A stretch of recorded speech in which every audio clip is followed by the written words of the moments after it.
Door, Dylan Davis, Delaware Gazette. Right, I guess just get this out of the way. Have you had the conversations about players opting into this game or not yet? Like, when do you need to know that decision so you can start to prepare for a game knowing who you're going to have on the field? Yeah, we have a team meeting tonight. We're going to go through the schedule, and I think our guys, are excited to play in the game. They will be, and we'll talk through all that, and continue to meet with guys along the way. We already had meetings last week, all really positive. I think guys know that that they want to have something to show for the season, but also have an opportunity to continue to put good games out there. And those conversations will continue to be had today and tomorrow. Tony Girdman, Buckeye Huddle. Ryan, this is obviously finishing up one season. How much do you view it as the start of next season? Yeah, a little bit of both. I think we had the situation a couple years ago in the Rose Bowl, and it did build some momentum into the next year. We always want to be playing for a championship this time of year, but we're going to finish things and do things the right way. And like you said, bowl practice is an opportunity for some of the younger guys to get out there and almost like a spring practice to continue to develop some of those guys. And we'll finish this thing the right way. And I'm fine with two questions, folks. Next door, Pat Murphy, 24/7 Sports. Ryan, just initial reactions, obviously wanting to get in the CFP, but facing Missouri, I know you haven't had time to really look into the matchup yet, but what's kind of your initial take from the announcement? First off, Coach Drinkowitz is a very good coach, somebody that I've had communication with over the years. I think he does a really good job. I think they've had a really good season. I've actually followed them some this year because I know him and have a lot of respect for him. So it should be a good matchup. They're a good team. He's done a really good job putting that roster together. And the Cotton Bowl is a very good bowl. We were there in 2017, and they do a great job. The hospitality is excellent there. I think our guys will enjoy the week down in Dallas. We know we have a good opponent and a great venue. What is the connection with you and Coach Drinkowitz? No, just two coaches who got to know each other from being coaches and being young coaches, and just over the years have just kind of got to know each other a little bit and encourage each other from afar. So I think there's mutual respect there. Stephen Means, Cleveland.com. Right, last year, obviously, you were waiting to see if you could still potentially get into the college football playoff, even with the loss to Michigan. You mentioned this is a little similar to 2021, but you had a young team, then so you had maybe a little bit more optimism about how you could use that Rose Bowl. What has been the last week in this building, and how do you approach a game when there's a good chance that regardless of who plays, who doesn't, there might be a significant reset in what the roster looks like going forward? Well, I think a lot of our guys, were certainly disappointed last week, and we did have a practice last week. We got together, we had a team meeting, and we knew that there was going to be a new target this weekend. We weren't sure what it was going to be, and there's a lot of prideful guys on our team, and so they're going to use this opportunity to either finish things out the right way or build momentum for next year. Joey Kaufman, Columbus Dispatch. Ryan, Jim was connected with the Duke head coach and John Boss. I know you probably don't want to comment on searches, but just what's your expectation with him and just being in his current role going forward, obviously? Yeah, no, he communicated with me that they had reached out, and so I know he was still in the mix there and having communications, and we'll kind of deal with it. But that's part of this time of year with job searches, and I'm sure our guys are going to continually be sought after. We have a really good staff, and Jim's a great coach, and he'll continue to have opportunities. But I know he's very happy here at Ohio State as well. Line of communication open. How do you sell his current job? Do you make a hard pitch? How do you I guess, communicate with Jim about that?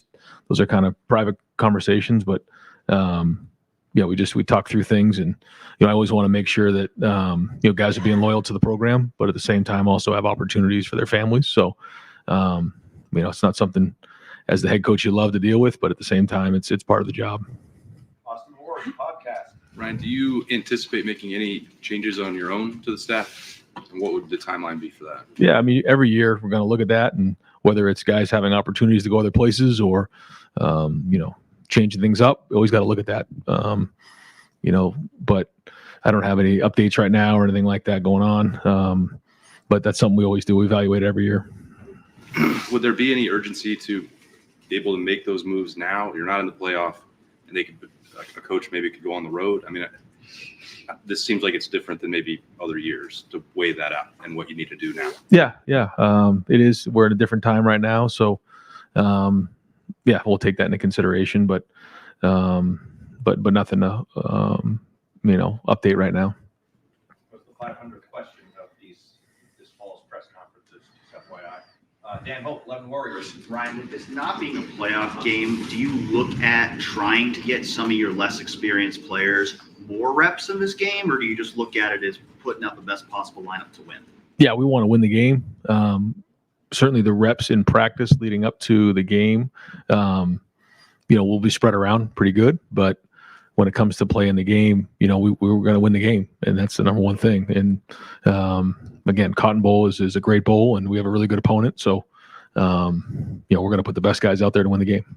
Specific to the quarterback position, do you go into this bowl game with Kyle's our guy, or do you give Devin and Lincoln a chance to, push him in bowl practices? Yeah. All things that, we'll look at. And it's not just in that position, it's all positions, trying to figure out, it'll be good too, just to get out there and have these guys practicing and working, because, there's a couple different phases to the bowl practice. You kind of have your fundamental period, then you have your game planning, and then you have your practicing at the bowl site.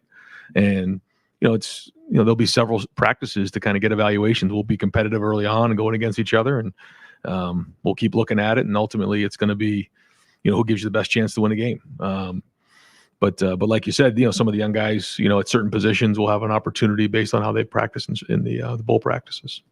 Brendan Bullock, Buckeyes Now on SI. Ryan, there was a 14-0 team, conference champion, left out. And I think there's a lot of people around the country that are a little worked up about that. As a head coach who prioritizes win at all costs, to know that ultimately wasn't enough to get a team in the playoff, how does that sit with you?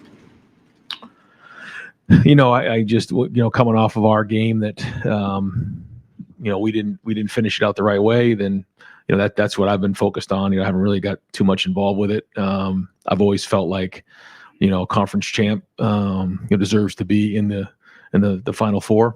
But I guess this is the last year of that.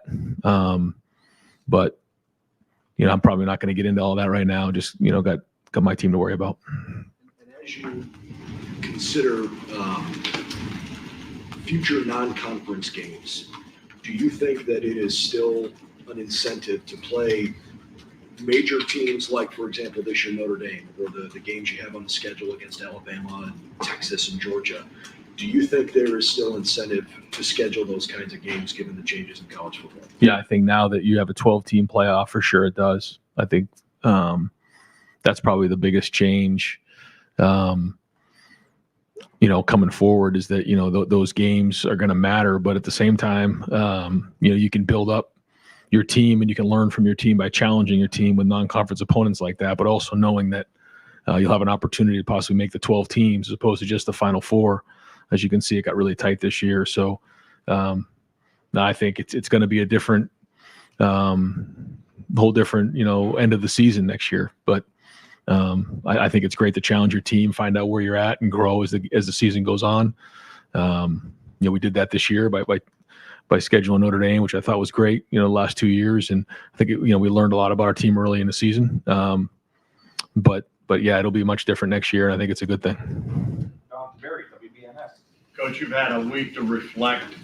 As you look at the tape, you said you wanted to look at it before you. What jumped out the most in that game?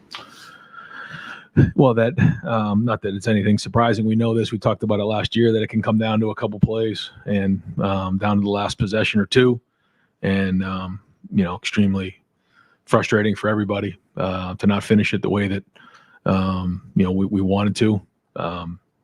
And you just a couple things here and there, and you're on the losing side of the game. And I think that's the biggest thing. And there's certainly things that, we look back on over and over again. And, if it goes another way, we get it done at the end of the game, we get off the field, or we finish off a couple, we had the 3 and out, and then we didn't finish the last drive. I mean, it came down to the last possession, and, to not get it done, it certainly leaves a mark. And, it's not something you just get over, because as we know, that's the number one goal year in and year out. So, yeah, I mean, that's probably the biggest thing that jumps off the film. To come that close, do you welcome this? If this was next year, you guys would be in the playoffs. Are you a guy that's welcoming the extension?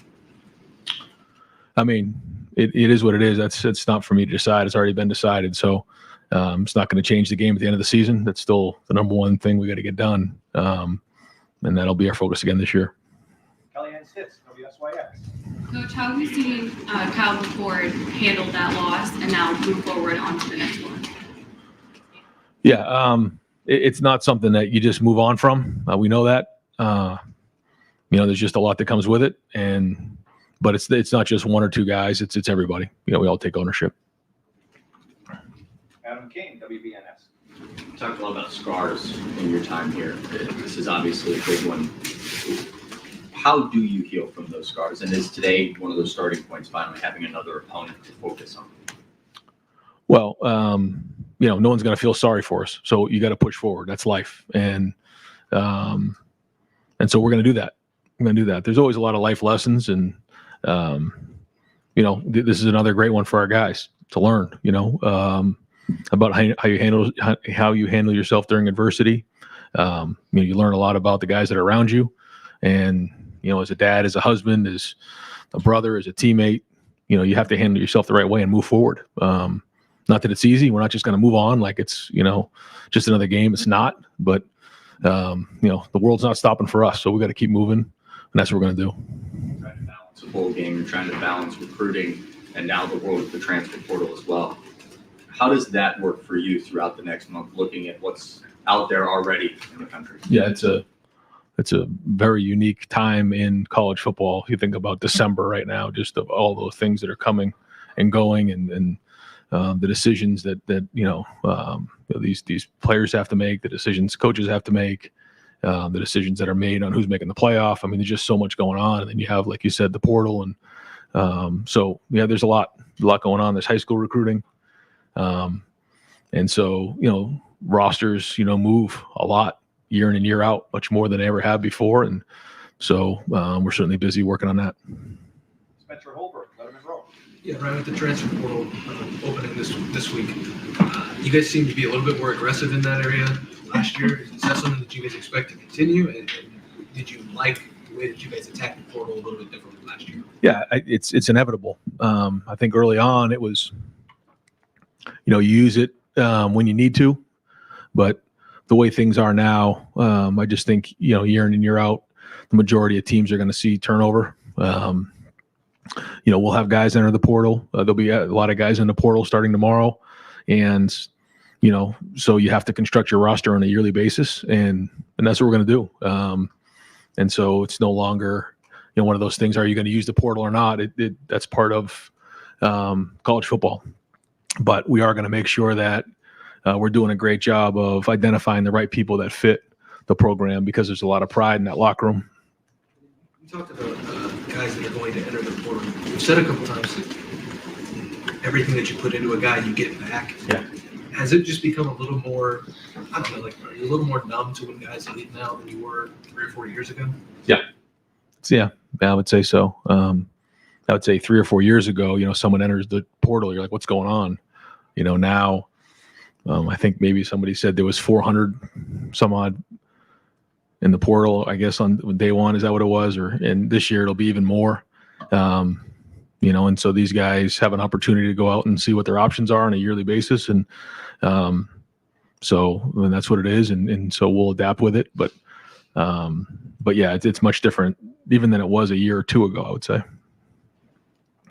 Cameron T. Robinson, The Athletic. Right, kind of off that, you mentioned how much rosters change as a coaching staff, even as the recruiting department, how often do you guys have to talk about roster construction plans, knowing how fluid things are? Yeah, all the time. And you have different. It's cyclical. You have this run, then you have the post spring practice kind of cycle there into the summer, and it's usually how it goes. And then you have obviously the recruiting of the high school players. So there's a couple different spots in the calendar where you're really working on that. You have National Signing Day. So yeah, it's something we were working on a daily basis. What point, I mean, maybe there's not like one point in the season, but after the season, do you think, okay, these are the guys who are leaving, these are the guys, this is where we have to be heavy? Yeah, part of it is numbers. Other part is, like you said, where we feel like we are depth-wise. And there's certain guys who, they get to a certain point in their career where, maybe they don't see an opportunity to get on the field because of what's in front of them or whatever reason those are. And so, their best option maybe see what's out there for them to go get on the field, and totally get it. Our guys are competitive. And so some of them will have that opportunity. And so you just have to be, as clear as you can on the front end of it to make sure you're identifying, when you come to Ohio State, here's what you can expect, so that when they get here, there's no miscommunication or confusion. I think we've done a great job of that, but there's going to be guys who decide that maybe there's another better option for them out there. And so maybe a fresh start is good, but at the same time, we'll look out there to see what's in the portal and, who may fit what we need. Bill Landis, the podcast. Ryan, do you feel like ultimately you got the level of quarterback play that you need for this team to achieve its goals this season? Well, when you come up short, the bottom line is you got to look at everything, because you didn't get it done, and that's the thing that is just sobering here at 11-1. You come up short in the last possession, it's just not good enough. So you got to look at everything, and we will look at everything. Into that position, I know you said to Dan that you'll go through bowl practices, guys like Lincoln and Devin might get some opportunities there. As you stand here today, assuming Kyle does not decide to go to the NFL or elsewhere, is he definitely your starting quarterback for next season, or how do you guys evaluate that at the moment? I think that's kind of a long way away right now. We're gonna get back to work here. We'll probably we had a practice last week. We'll have a practice coming up this weekend, and the guys will get out there and compete and grind, and we'll take it from there. I can't sit here and tell you I know for sure about any of those things right now, but everyone's going to have an opportunity to compete and get after it during bowl practice, and then when it's time to go play in the game, we'll figure out who should get the reps and go from there. So yeah, I don't really have a great answer for that just yet. Andy Backstrom, Letterman Row. You mentioned 2021 being a similar situation with the Rose Bowl. What did you like about your approach to that that postseason, and what did you maybe not like about it, and how would you approach this time around? Say that one more time. How do you look at the 2021 postseason approaching the Rose Bowl, so much of a similar situation? What did you like about that approach, and what would you maybe do differently? Oh, okay, yeah, in the 21 year. No, I thought the focus was on competing and getting better every day in practice. It wasn't as much about the game planning, although as we got closer, we really dove into that. It was more about getting getting guys reps and getting guys up to speed and really focusing on fundamentals. And then, I want to make sure that, it's been a rough week here, and I want to make sure that when we go in the bowl, these guys are, they're going to at least enjoy the fact that, they're going to be in Dallas. It's Christmas and those type of things. So, I want to do everything we can. The Cotton Bowl does a great job to make sure that, they're enjoying the experience too. I think we did a good job of that in the Rose Bowl. And so we'll do that again here at the Cotton Bowl, but we also know we're there for one reason, that's to win a game. So I think it's that balance that, we found did a nice job of in that game. And, but I think, year in and year out, you learn more and more about how you want to prepare in the bowl. It's, you also, want to make sure you're not overdoing it. And that balance is critical. I think we found a decent balance the last couple of years in that area. Nathan Barrett, Cleveland.com. Last year at this time, came out of the game, and we're talking about going into the playoff, wanting to play loose and aggressive, and kind of seemed to be at the time kind of a a doctrine you were putting out there for how you want to play. As you look back at the last game, do you feel like the team met that standard? Yeah, going in, I felt like we did. I felt like, we didn't overdo it. Certainly everyone knows that it comes down to one game every year, and we live it 365 days in this building. So I think sometimes you can overdo it. I don't think we did that. And so, yeah, you look at everything you do, and certainly, you look back on everything you do and try to figure out, where it didn't work. So we'll do it again this year and keep swinging at it. I just want to clarify something else you said to Bill about the quarterback situation. So are you open right now to some sort of a timeshare in the Cotton Bowl as it relates to quarterback right now? Or do you anticipate it just being Kyle's job like it would be if it was any other game? Yeah, I'm not going to really get into all that right now. And I don't think I'm there yet. But, yeah, we'll just kind of see how practice goes.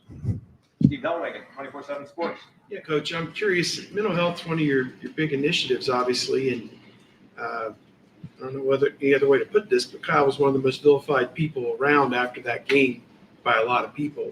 Talk radio, message board, social media, et cetera. Have you guys had internal discussions with him? He seems like a pretty solid, strong kid, but internally you never know how somebody's going to deal with that, and people lose perspective. What have you done maybe to counsel him and help him through that? Yeah, well, you try to build up the best you can early on, and build up that armor ahead of time, and then obviously follow back up with it to see how things are going, which all happened. But yeah, not sitting here saying it's easy. It's not. There's a lot that comes with it, and just because you identify that early on doesn't make it easy. So we got a lot of people who care about him around here. Transfer portal, social media has already released 4 or 5 different guys off your team. Evan Pryor, I guess, just within the last hour posted he's leaving. Just your thoughts about the guys who are already kind of put in there, and without identifying 1 or 2 of them, are there some guys who have put in that you're going to work really hard to make sure that maybe they consider staying? I don't know. What's your thought about that? Yeah. Well, certainly there's going to be conversations with a bunch of the guys. That's just, kind of the way it is right now in college football. But yeah, we're going to try to do everything we can to have the best roster year in and year out. But knowing that, for some guys, there may be better options out there for them. And so, part of it is, that's the case for some players. Other situations, you're trying to, I guess, quote unquote, recruit your own roster. And that's part of it, to make sure they understand what their vision is and what our vision is for them in the next calendar year. So, all part of the process right now.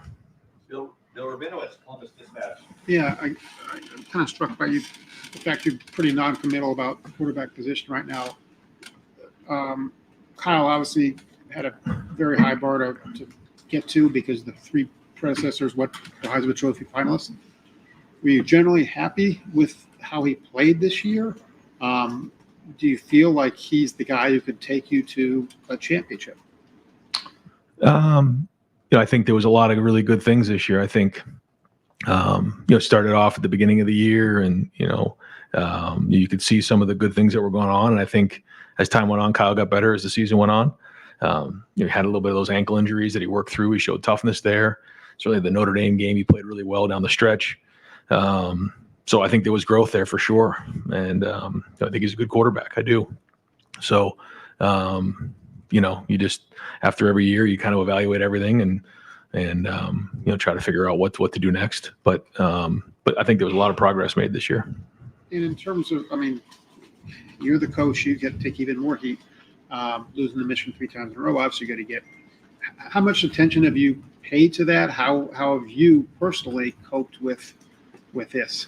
Well, it's not easy. Obviously, we know what the expectation is, and so when you don't get it done, it hurts, and we all know what it means to so many people. But nobody's hurting more than the people in this building, and ultimately it comes back on me. So I understand that and own it. So we're just going to work like hell to get the thing fixed. Doug Maurice, Kings of Columbus. When you were asked about, like, a year from now, in this exact situation, you'll be in the playoff, in the 12-team playoff, and your answer was sort of like, we still need to beat Michigan, right? Last year you lose to Michigan, but your dreams, your big picture dreams are still alive. This year they're not alive. Going forward, they probably will be alive. Like how does the Michigan game fit into what the future of Ohio State football is in a 12-team playoff? I was just struck by the idea that you were asked about the 12-team playoff and you kind of said we need to beat Michigan. Yeah, that's it. I just believe in that, and we haven't got it done in the last few years, so it hurts, but ultimately that's it. Like when you get up in the morning, if you're not thinking about winning that game, then you probably don't deserve to be in the program, and so we have to continue to work on that and get it done. And then once we accomplish that, then we'll go on from there. You talked about when you have this situation, you evaluate everything, right? How do you think you coached in the Michigan game? Probably different than I did the year before. I think, if you talk to the guys, I think we had a really good plan leading up to the game. I think the week was really good vibe around the team. You look back on a couple of decisions you make and you say, well, for instance, at the end of the first half, if we make the field goal, you probably feel better about that decision. 4th and 2, 30 seconds to go. Maybe if, we get a couple more first downs, a shorter field goal, or maybe even have a chance to, score a touchdown there. But I felt like at the time it was a good decision. And I think if we make the field goal, it's a better decision. But when you don't, you come up short. Certainly, you second guess all those things. So, I think our guys were prepared, and I think we had a good vibe going in that week. I think our guys were locked in. They knew how important the game was. Certainly, just you live it all year round. But when you don't get it done, you got to do a better job. So I think that's probably a long way of saying ultimately we didn't get it done. And just to follow up on that, the 4th and 2, you want to be aggressive. Is that a fair generalization of how you want to coach and you want your team to play? I think knowing that, I think a lot of us were struck by that you didn't go for it on 4th and 2. You just brought it up. Yeah. Do you wish you would have gone for it? Do you think you should have? Well, since we missed the field goal, yeah. I mean, you guys don't. It's a 52-yard field goal. You don't make a ton of 50-yarders. I felt like we had the wind, and he was kicking pretty good, and he had plenty of leg. But yeah, we missed it. So ultimately, we probably need to, get a couple more first downs and add to the field goal there. Yeah. And I don't mean to belabor the point, but I think it's so sort of like important for the history of this game that, again, even like Nathan mentioned, of like you've talked about, like you want to let it rip a little bit, right? It just felt like that was maybe like a let it rip. I guess, but with 30 seconds left, I felt like, it wasn't like we had a bunch of time to go score a touchdown there in my mind. I felt like, 4th and 2, maybe you add to the field goal. Maybe there's enough time to throw in the end zone, but at that time coming out of the first half, I just felt like, all right, if we can get 3 points here, that'd be a heck of a thing. 4th and 2, not 4th and 1. But yeah, you're right. It didn't work. So, ultimately, you get second guessed on all those things. And yeah. And finally, Tim May Show. Yeah, you almost sound like some of the fans afterwards. If you'd known this was going to happen, you would have done this, right? Right. I mean, that's inevitable, right? And yeah, I mean, if it's a great call when it works. Yeah. And when you don't, but that's part of it, and that's what you got to own as a coach. How long does that stick with you, though, Ryan? If you spent all week waking up early, going to bed late, I mean, what has that been like for you? The vitriol from the fans, et cetera. But what's it been like for you?